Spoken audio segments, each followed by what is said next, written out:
आज के इस अत्यंत आत्मीय समारोह के सम्माननीय मुख्य अतिथि श्रद्धेय हरिवंश जी, हम उनको राज्यसभा के माननीय उपसभापति के नाते संबोधित नहीं कर रहे हैं, हम उनको देश के प्रखर पत्रकार और विचारक के इस नाते से संबोधित कर रहे हैं। मेरे मित्र ICSSR के member secretary professor Dhananjay Singh ji, मेरे अनुजवत व्योमेश शुक्ल जी जो कि प्रधानमंत्री हैं नागरी प्रचारणी सभा के, मेरे मित्र और सहयोगी अभय मिश्रा जी और इस सभागार में उपस्थित सभी सम्माननीय देवियों और सज्जनों, सबसे पहले तो मैं आयोजक के नाते आप सबसे क्षमा चाहता हूं कि ये हॉल छोटा पड़ गया। कभी कभी आयोजक अपनी क्षमताओं को कम आंक लेते हैं, अंडर एस्टिमेट करते हैं। तो जैसे ही अभय जी ने मुझे कहा कि ये कार्यक्रम इस हॉल में हो रहा है, तो मैंने भी पूछा कि इस हॉल में क्यों कर रहे हो, क्या आपको लगता है लोग नहीं आएंगे? उन्होंने कहा नहीं, लोग तो आएंगे, शायद इतने नहीं आएंगे। तो जो खड़े हैं उनको जो असुविधा हो रही उसके लिए मैं क्षमा चाहता हूँ, पर अब मेरे पास और कोई विकल्प नहीं है क्षमा मांगने के अलावा। एक बहुत महत्वपूर्ण पुस्तक जिसका अभी लोकार्पण हुआ और जिसको हम सब ने देखा और सराहा, व्यक्तिगत रूप से काशी मेरे लिए एक ऐसी जगह है जहाँ मैं जाता तो हूँ अपनी मर्जी से, पर आता कभी अपनी मर्जी से नहीं हूँ। और इस बात को मैं आज नहीं अनेकों बार कह चुका हूँ। आमतौर पर जब हम किसी और शहर जाते हैं तो वापसी का रिजर्वेशन करा के जाते हैं कि मैं इस तिथि पर जाऊँगा और इस तिथि पर लौट के आऊँगा। और जीवन में जितना भी अनुभव रहा है, बहुत यात्राएं की हैं, ऐसा किसी और शहर के साथ नहीं हुआ कि गए अपनी मर्जी से पर आए अपनी मर्जी से नहीं। तो काशी आपको पकड़ के रखता है, एक अजीब सा सम्मोहन उस जगह में है।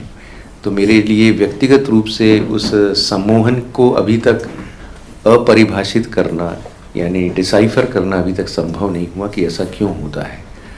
तो जब व्योमेश जी कह रहे थे कि मैं भी एक तरह से काशिस्थ हूँ, तो मुझे उस संबोधन से बल्कि ऊर्जा ही मिली, बुरा नहीं लगा।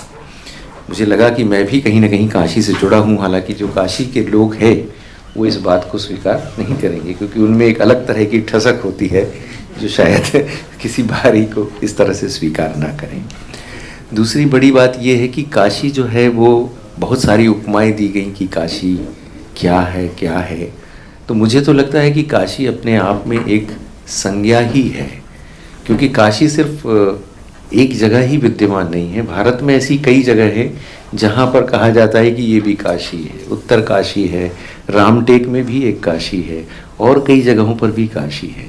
यानी काशी मय हो जाना, काशी जैसा हो जाना भी अपने आप में एक बहुत बड़ी संज्ञा, बहुत बड़ा विशेषण है, जो भारत की संस्कृति में भी है और सिर्फ भारत की संस्कृति में ही नहीं है। अभी जापान गया था तो वहाँ भी लोगों ने इस बात को प्रायः कहा कि काशी के रूप में। और वहाँ जो क्योटो शहर है उसके बारे में मैंने कहा इस शहर का क्या महात्म्य है, तो वहाँ के कुलपति ने कहा कि हमको भी लगता है कि ये शहर उतना ही पवित्र है जैसी आपकी काशी है। तो ये उस तरह की एक संज्ञा काशी के साथ जुड़ी हुई है। तो इस दृष्टि से ये सब मन में बहुत सारे भाव उमड़ते हैं काशी को लेकर, काशी के महात्म्य को लेकर, और अलग अलग जगह पर इतने सारे ग्रंथ काशी के महात्म्य को लेकर लिखे गए हैं। लेकिन भला हो व्योमेश शुक्ल जी का, जिन्होंने नागरी प्रचारणी सभा का काम प्रारंभ करने के बाद वहाँ की गर्दा को साफ किया। आप लोगों में से पता नहीं कितने लोगों को उस गर्दा का अनुभव होगा, लेकिन मुझे प्रत्यक्ष उस गर्दा का अनुभव है, इसलिए मैं कह सकता हूँ कि एक बहुत अभूतपूर्व कार्य किया है। क्योंकि मुझे याद आता है सन 2019 में हमें ये काम दिया गया था कि हम जाकर नागरी प्रचारणी सभा के कलेक्शन को देखें और कोशिश करें कि उसकी पांडुलिपियों को, उसकी किताबों को कैसे संरक्षित किया जा सकता है, कैसे उसको ठीक से रखा जा सकता है। तो हमारे 3-4 सहयोगियों का दल, हम सब लोग नागरी प्रचारणी सभा में लगभग पूरा दिन हमने बिताया था। और गर्दा का एहसास हम इसी से कर सकते हैं कि हमारे पूरे हाथ और पूरे कपड़े प्रायः सुबह से दोपहर तक काले हो गए थे, सिर्फ इसलिए कि हम ऊपर के गट्ठर नीचे रखवा रहे थे और जो हमारे सहयोगी गट्ठर खोल रहे थे, उस गट्ठर को खोलने के कारण जो गर्दा और पूरी काले रंग की, इनको भी अनुभव होगा ही, वो था। उस सारी चीज़ में से ऐसे ये सारे निबंध ढूंढ कर निकालना, कोई ऐसी चीज़ों को ढूंढ कर निकालना ये बहुत जटिल परिश्रम का काम है, श्रम का काम है, और उससे ज़्यादा भी ये एक लगन का काम है। जिस लगन के साथ इन्होंने, व्योमेश जी ने ये काम किया है, मुझे लगता है एक बार हम सब उनको बहुत अच्छी तरह से बधाई दें, तालियां बजाकर दे सकते हैं तो और भी।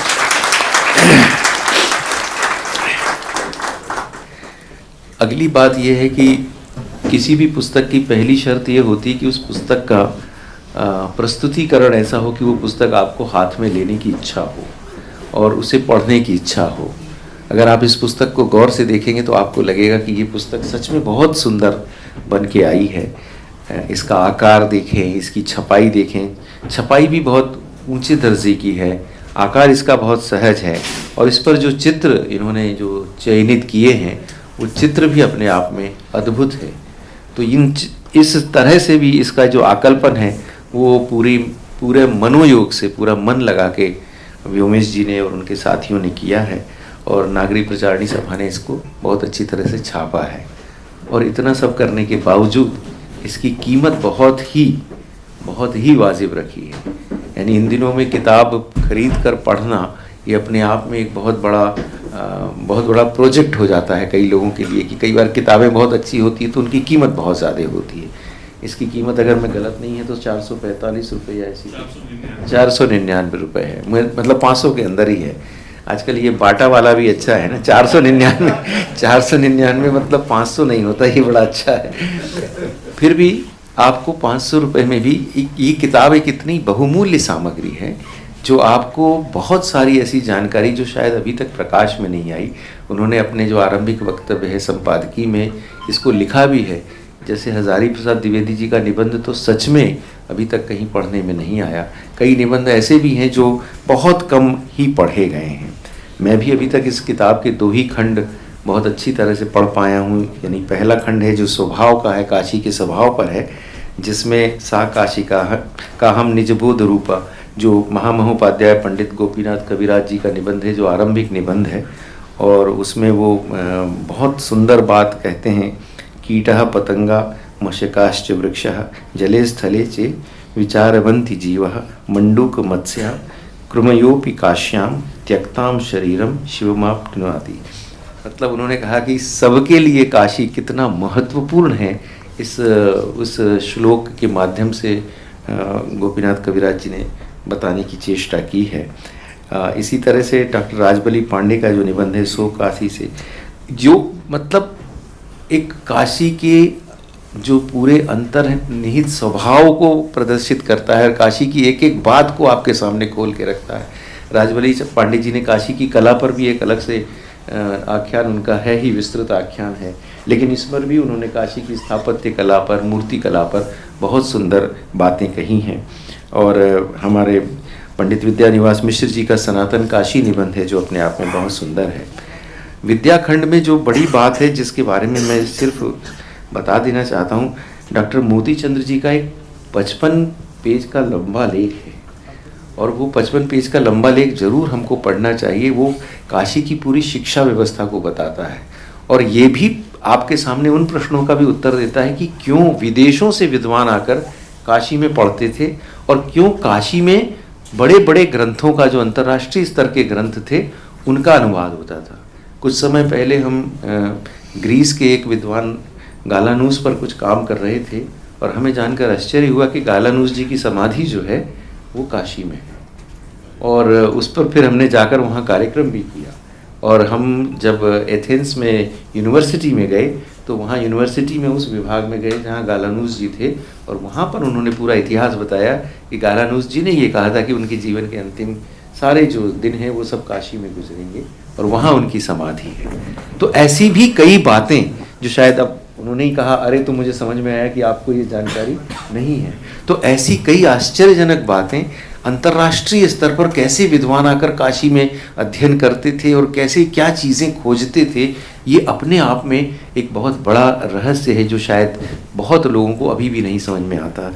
तो जो काशी की प्राचीन शिक्षा पद्धति और पंडित, ये जो डॉक्टर मोती चंद्र जी का लेख है, वो अपने आप में ये भी बताता है कि कैसे उपनिषद और वेद और पुराणों के शिक्षा के बीच में काशी में बौद्ध परंपरा में जनपद का भी उल्लेख, कैसे शिक्षा वहाँ पर वो सारी भी पल्लवित हुई है, इसके बारे में भी वो बताते हैं।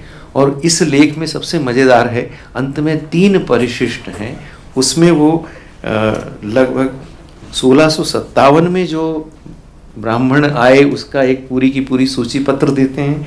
फिर 1787 में जो ब्राह्मण गुजरात, मराठा और एतद्देशी आए वो उनकी सूची देते हैं। यानी हम जिस बात को बार बार कहते हैं कि हमारे यहाँ डॉक्यूमेंटेशन कमज़ोर है, तो डॉक्यूमेंटेशन शायद कमज़ोर नहीं था, हमारे पूर्वजों ने उसको बहुत बहुत शिद्दत से उस डॉक्यूमेंटेशन को किया था।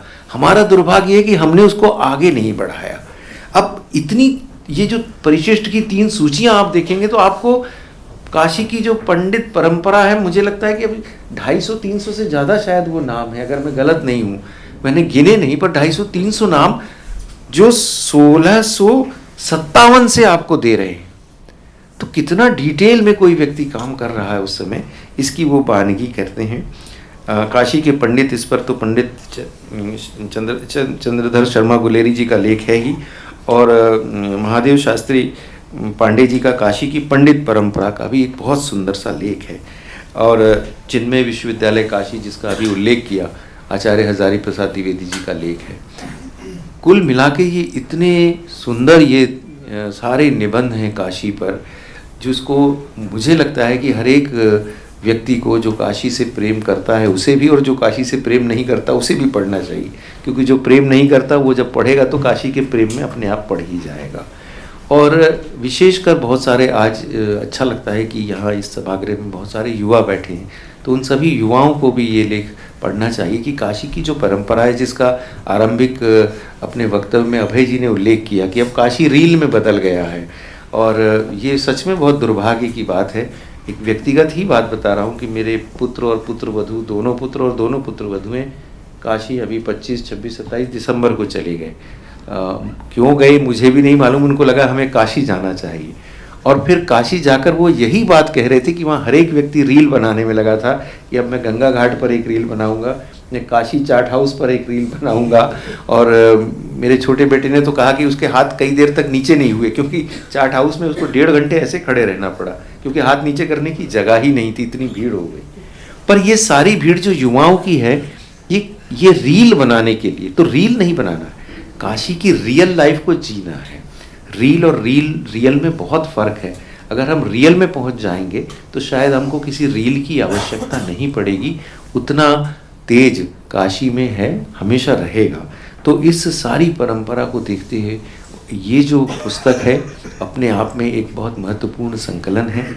और आज श्रद्धेय हरिवंश जी की उपस्थिति, गरिमामय उपस्थिति में निश्चित तौर पर इस पुस्तक का जिस तरह से हम लोग लोकार्पण कर रहे हैं या चर्चा कर रहे हैं, ये पूरा का पूरा विषय आगे बहुत दूर तक जाएगा। बहुत शिद्दत से मैं काशी पर बहुत कुछ लिखना चाहता था, पर हर बार मन में आता है कि अभी पूरी तरह से काशी को जिया नहीं तो लिखूं कैसे। मैं ईश्वर से यही मनाता हूँ कि आज से 100 वर्ष बाद फिर कोई व्योमेश शुक्ला होंगे, फिर किसी संस्था के पदाधिकारी बनेंगे, और फिर वहाँ की गर्दा को जब झाड़ेंगे और फिर कोई काशिस्त का दूसरा खंड निकालेंगे, तो उसमें एक लेख मेरा भी होना चाहिए। बहुत बहुत धन्यवाद।